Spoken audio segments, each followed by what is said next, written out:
আমন্ত্রণ যমুনা আইডিসকে সংবাদের শিরোনাম জানাবো শুরুতেই।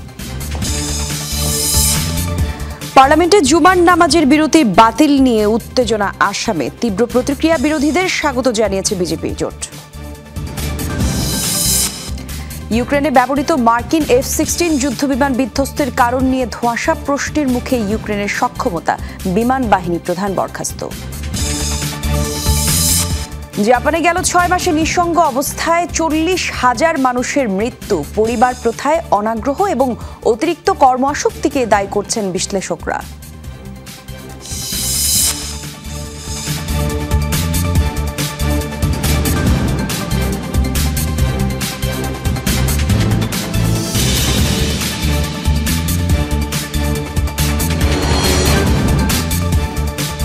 শিরোনাম দেখছিলেন দর্শক, বিস্তারিত জানাবো, সাথে আছে আমি জান্নাতুল কলি।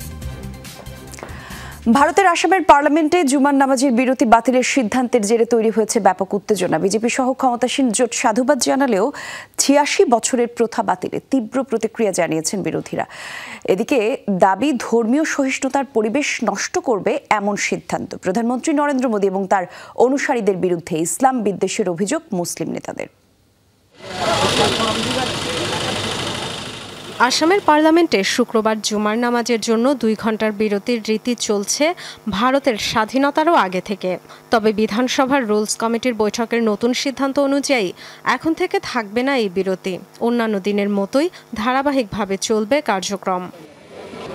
এমন সিদ্ধান্তকে ঐতিহাসিক বলে আখ্যা দিয়েছে রাজ্যটির ক্ষমতাসীন বিজেপি সরকার। ঔপনিবেশিক আমলের আরেকটি চিহ্ন ঝেড়ে ফেলল আসামের বিধানসভা। সামাজিক যোগাযোগ মাধ্যমে এমন মন্তব্য করেছেন মুখ্যমন্ত্রী হেমন্ত বিশ্ব শর্মা। মুসলিমরা যদি নামাজের জন্য বিরতি চায়, হিন্দুরাও তাদের প্রার্থনার জন্য সময় চাইতে পারে। তারা পার্লামেন্টে আলাদা নামাজের কক্ষ চাইতে পারে, কিন্তু বিরতি কেন? তবে এই সিদ্ধান্তের তীব্র নিন্দা ও প্রতিবাদ জানিয়েছে বিরোধী দলগুলো। মুসলিমদের সব বিষয়ে নাক গলাচ্ছেন মুখ্যমন্ত্রী। উঠেছে এমন অভিযোগ, कहीं किसी का तकलीफ तो नहीं हुआ, 90 इयर्स हो गया आपका असेंबली चल रहा है, उसमें तो कहीं किसी का तकलीफ नहीं हुआ, आपका क्या तकलीफ है इस पे? अब मुसलमान नमाज कब पढ़ने जाएंगे नहीं जाएंगे, ये भी वो तय करना चाहते हैं, लेकिन नहीं कर पाएंगे। বিজেপি প্রশাসন ইসলাম ভীতিতে ভুগছে বলে মন্তব্য করেছে ইমাম অ্যাসোসিয়েশন। इस्लामो और मुसलमानों फोबिया हो गया है। ये हमेशा वही बात करते हैं जो मुसलमान को हिट करेगी। সাম্প্রদায়িকতার বীজ ছড়িয়ে ঘৃণা সৃষ্টি করছে ক্ষমতাসীনরা, এমন মন্তব্য করেছেন আরজেডি নেতা তেজস্বী যাদব। মুসলিম বিদ্বেষী পদক্ষেপ নিয়ে সস্তা জনপ্রিয়তা চান মুখ্যমন্ত্রী হেমন্ত, এমন অভিযোগও করেন তিনি। ये केवल सस्ती लोकप्रियता चाहते हैं, समाज में नफरत घृणा पैदा कराना चाहते हैं। গত সপ্তাহেও আসামের মুখ্যমন্ত্রী হেমন্ত বিশ্ব শর্মার মুসলিম বিদ্বেষী বক্তব্যে তোলপাড় হয় আসাম রাজ্যে। দেশের আইন শৃঙ্খলা পরিস্থিতি নিয়ে বিরোধীদের প্রশ্নের জবাবে তিনি বলেছিলেন, মিয়া মুসলিমদের আসাম দখল করতে দেয়া যাবে না। Dorothy Tasrin, Jamuna news. কলকাতায় নারী চিকিৎসক ধর্ষণ এবং হত্যার ঘটনায় যখন সারা দেশে তোলপাড় চলছে, তখন নারীদের নিরাপত্তা ইস্যুতে মুখ খুললেন প্রধানমন্ত্রী নরেন্দ্র মোদী। নারী নির্যাতন রোধে দ্রুত আইন ব্যবস্থা নেওয়ার প্রয়োজন বলে মন্তব্য করেছেন তিনি। দেশে নারীদের নিরাপত্তার জন্য অনেক কঠোর আইন রয়েছে, তবে নারী নির্যাতন ঠেকাতে সেগুলোকে আরো সক্রিয় করা প্রয়োজন। নারীর বিরুদ্ধে নৃশংসতার ঘটনায় যত দ্রুত সিদ্ধান্ত নেওয়া যাবে, ততই নিরাপত্তার নিশ্চয়তা পাওয়া যাবে। আরজিকর হাসপাতালে নারী চিকিৎসক ধর্ষণ এবং হত্যাকাণ্ডের ঘটনায় টানা 22তম দিনের মতো বিক্ষোভ আন্দোলন চলছে কলকাতা সহ পশ্চিমবঙ্গের বিভিন্ন স্থানে। শনিবার বিক্ষোভ কর্মসূচির ঘোষণা দিয়েছে রাজ্যের বাম দলগুলো। আর এই বিষয়ে আমরা আরো কিছু তথ্য জানবো। আমাদের সহকর্মী সুকান্ত চট্টোপাধ্যায় আমাদের সঙ্গে সরাসরি যুক্ত হবেন। সুকান্ত, একটু জানাবেন আজকের কর্মসূচিতে সংঘর্ষ, সহিংসতা হয়েছে কিনা, আর বাম দলগুলোর কথা বলছিলাম, তাদের দাবিগুলো কি কি মূলত? দেখুন, মূলত দাবি হচ্ছে যে রাজ্যের যে মুখ্যমন্ত্রী তার পদত্যাগ, এবং সেই কারণেই কিন্তু তারা এই বিক্ষোভ সমাবেশ করছেন। বিভিন্ন জায়গায় সকাল থেকে কিন্তু সমস্ত জেলার 23টি জেলার পুলিশ সুপারের অফিসে তারা ঘেরাও করেছেন, এবং যেখানে যেখানে কমিশনারেট আছেন সেখানেও কিন্তু বাম কর্মীরা কিন্তু এই ঘেরাও কর্মসূচি করেছেন। ইতিমধ্যেই আরেকটি ঘটনা, যেটা হচ্ছে এই যে পশ্চিমবঙ্গ ছাত্র সমাজের যে অন্যতম নেতা ছিলেন, তার মধ্যে 3 জনের মধ্যে একজনকে কিন্তু গ্রেপ্তার করা হয়েছিল। তাকে যদিও কলকাতা হাইকোর্ট গতকাল রাতে নিঃশর্তে মুক্তি নির্দেশ দিয়েছিলেন, কিন্তু রাজ্য সরকার কিন্তু সেটা মানতে নারাজ এবং সেই কারণে তারা রাজ্য সরকার পুনরায় সুপ্রিম কোর্টে কিন্তু দ্বারস্থ হয়েছেন যাতে এই ছাত্র নেতা আন্দোলনকারী যাতে ছাড়া না পান এবং সেটাকে নিয়েও কিন্তু যথেষ্ট উত্তেজনা রয়েছে রাজনৈতিক মহলে।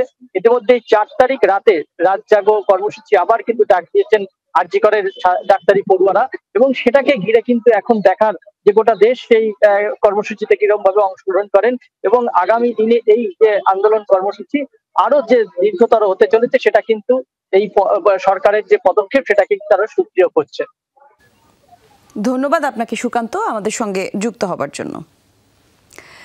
ইসরায়েলের ভূখণ্ড লক্ষ্য করে আবারও একগুচ্ছ রকেট ছুড়েছে লেবাননের সশস্ত্র গোষ্ঠী হিজবুল্লাহ। এই তথ্য নিশ্চিত করেছে ইসরায়েলের সামরিক বাহিনী। জানায় স্থানীয় সময় শুক্রবার রাতে পশ্চিম গেলিলিতে ছোড়া হয়েছে এসব রকেট।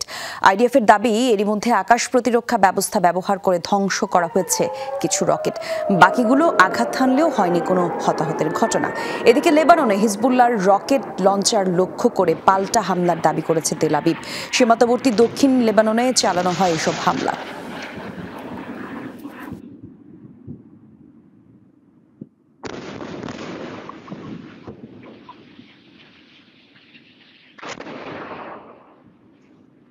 রাশিয়া ইউক্রেন যুদ্ধে যুক্তরাষ্ট্রের F-16 ফাইটার জেট বিধ্বংসের কারণ নিয়ে তৈরি হয়েছে ধোঁয়াশা।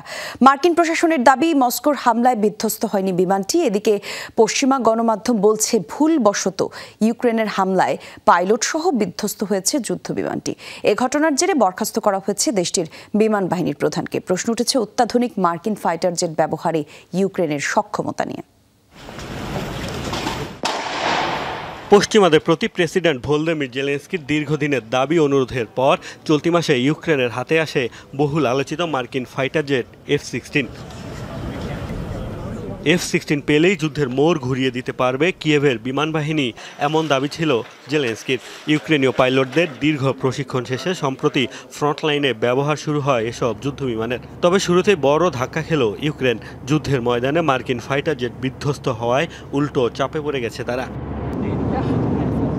F-16 বিধ্বস্ত হওয়ার পর এর কারণ নিয়ে নানামুখী ব্যাখ্যা দিচ্ছে বিভিন্ন পক্ষ।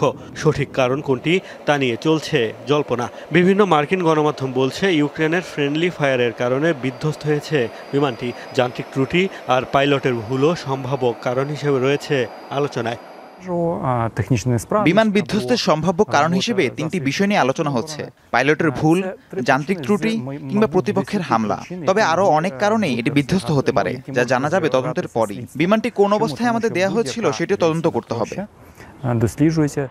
এ ঘটনার পর ইউক্রেনের বিমান বাহিনীর প্রধানকে বরখাস্ত করেছেন প্রেসিডেন্ট জেলেনস্কি।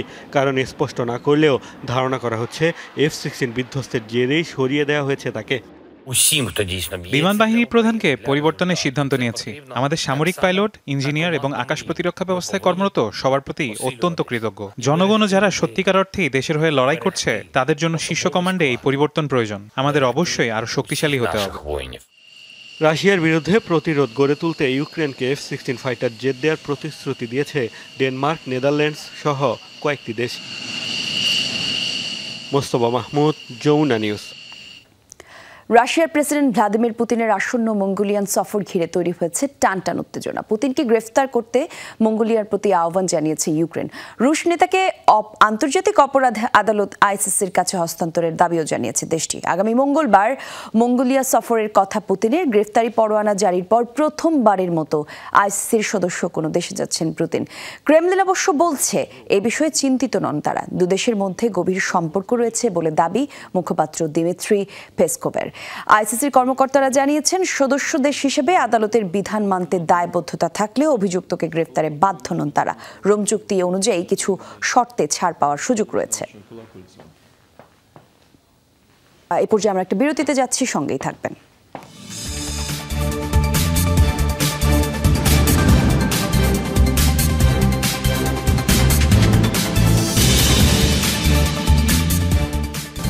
আবারও আমন্ত্রণ, দেখছেন যমুনা ডেস্ক। নিঃসঙ্গ অবস্থায় 40,000 মানুষের মৃত্যু। জাপানে চলতি বছরের প্রথম 6 মাসের পরিসংখ্যান এটি। ন্যাশনাল পুলিশ এজেন্সির প্রতিবেদনে উঠে এসেছে এমন মর্মান্তিক তথ্য। মৃত্যুর 1 মাসেরও বেশি সময় পার হবার পরেও পাওয়া গেছে 4000 মৃতদেহ। এমনকি মারা যাওয়ার 1 বছর পরেও একাকী পড়ে থাকতে অবস্থায় মিলেছে 130 জনের মরদেহ। সন্তান জন্মদান বা পরিবার প্রথায় অনাগ্রহ এবং অতিরিক্ত কর্মআসক্তিকে এই অনাকাঙ্ক্ষিত মৃত্যুর সবচেয়ে বড় কারণ হিসেবে মনে করছেন সামাজিক বিজ্ঞানীরা। বিশ্বের সবচেয়ে বেশি বয়স্ক জনগোষ্ঠীর আবাস পূর্ব এশিয়ার দেশ জাপান। দুর্ভাগ্যজনক বিষয় হলো অনেক ক্ষেত্রেই এই মানুষগুলোকে বাঁচতে হয় একা, মরতেও হয় একা।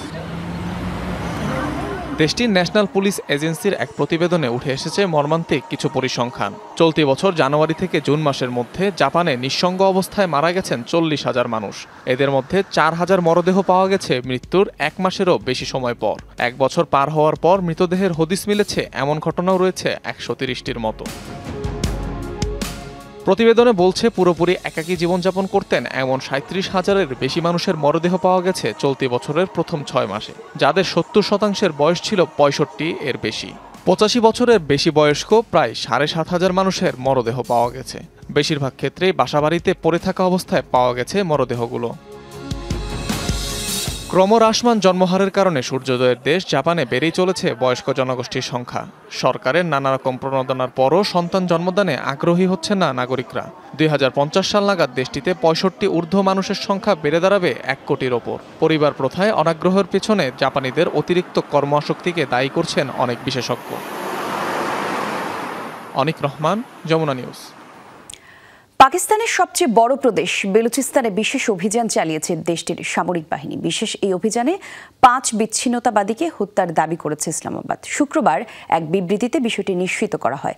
এতে বলা হয়, দক্ষিণ পশ্চিমাঞ্চলীয় প্রদেশটিতে বিচ্ছিন্নতাবাদীদের সাম্প্রতিক হামলার জবাবে এই অভিযান পরিচালনা করা হয়। গোয়েন্দা তথ্যের ভিত্তিতে বেলুচিস্তানের বেশ কয়েকটি স্থানে 3টি অভিযান চালানো হয়। সকল বিচ্ছিন্নতাবাদীদের শাস্তির আওতায় না আনা পর্যন্ত এই অভিযান চলবে এমন হুঁশিয়ারিও দেওয়া হয় বিবৃতিতে। এর আগে গত সপ্তাহে প্রদেশটিতে বিচ্ছিন্নতাবাদীদের হামলায় প্রাণে যায় কমপক্ষে 70 জনের। ইরাক যুক্তরাষ্ট্র যৌথ অভিযানে প্রাণ গেছে কমপক্ষে 15 আইএস সদস্যের, 7 মার্কিন সেনা আহতের খবরও জানিয়েছে যুক্তরাষ্ট্রের গণমাধ্যম।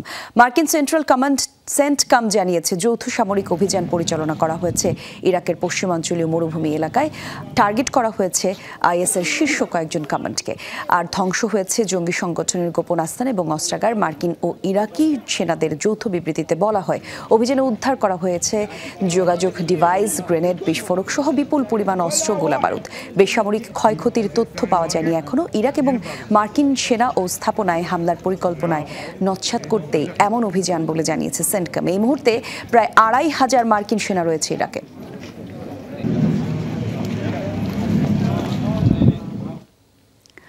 ব্যাপক আলোচনা সমালোচনার পর ব্রাজিলে নিষিদ্ধ হলো জনপ্রিয় সামাজিক যোগাযোগ মাধ্যম এক্স। আদালতের আদেশ নামানায় নেওয়া হয়েছে এমন পদক্ষেপ। দেশটিতে আইনি প্রতিনিধি নিয়োগের আদেশ থাকলেও তা না মানায় তাৎক্ষণিক এক্স বন্ধের ঘোষণা দেয় সুপ্রিম কোর্টের বিচারপতি আলেকজান্ডার ডে মারিস। এপ্রিলে ভুল তথ্য প্রচারের অভিযোগে বেশ কিছু অ্যাকাউন্ট নিষিদ্ধ করা হয়। এতে প্রতিষ্ঠানটির মালিক ইলন মাস্ক বলেন, স্বাধীন মত প্রকাশ গণতন্ত্রের ভিত্তি, কিন্তু অনির্বাচিত বিচারক রাজনৈতিক স্বার্থে তা বাধাগ্রস্ত করছে।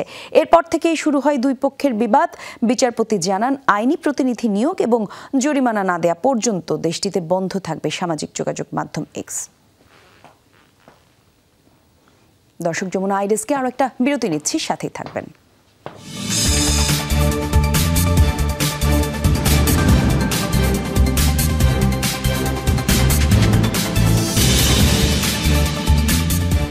আপনারা দেখছেন যমুনা আইডেস্ক। ফিলিস্তিনি স্বাধীনতাকামী সংগঠন হামাসের জেনিনের শাখার প্রধানকে হত্যার দাবি করেছে ইসরায়েল। শুক্রবার দেশটির সেনাবাহিনী জানায়, বর্ডার পুলিশ ফোর্সের অভিযানে নিহত হয়েছেন ওয়াসিম হাজিম নামের ওই কমান্ডার। ইসরায়েলের অভিযোগ, পশ্চিম তীরে দখলদারদের উপর বোমা এবং বন্দুক হামলায় জড়িত ছিলেন তিনি। ওয়াসিমকে হত্যার একটি ভিডিও ফুটেজও প্রকাশ করেছে ইসরায়েল। এ সময় হামাসের আরও 2 সদস্যকে হত্যার দাবি করেছে তারা।